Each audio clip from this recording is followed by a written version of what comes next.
in your cabin baggage, and the USB cords must be disconnected from the seat's charging port. Cabin baggage must be placed either on the seat in front of you or in the overhead compartment. Raise your seat back and table to the upright position, and furthermore the window shades must be open.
fiskebåt. Jeg tror den fiskebåten var størst med en sånn nett, sånn. Eller nei, det er jo ikke.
Da kan vi ønske dere velkommen til vakre Bodø.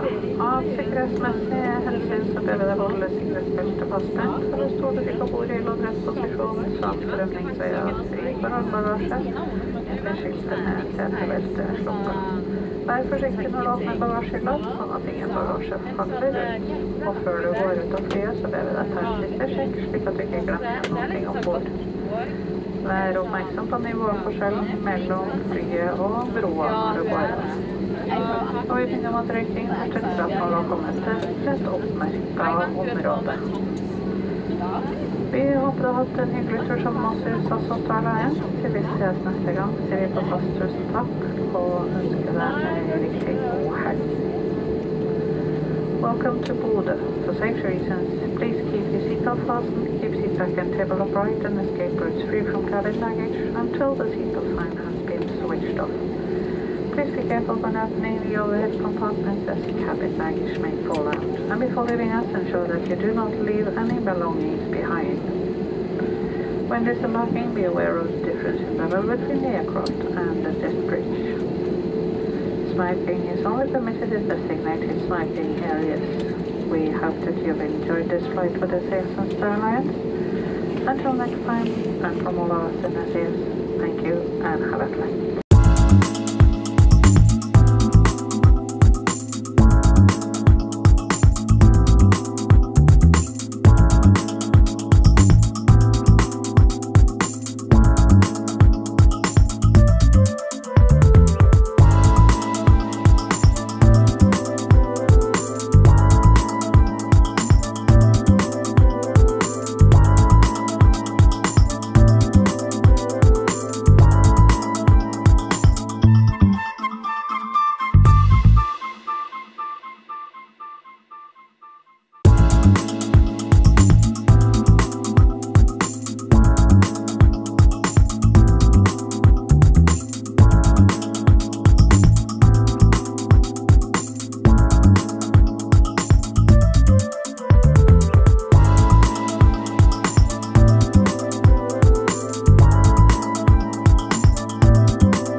press like, subscribe, and bell buttons.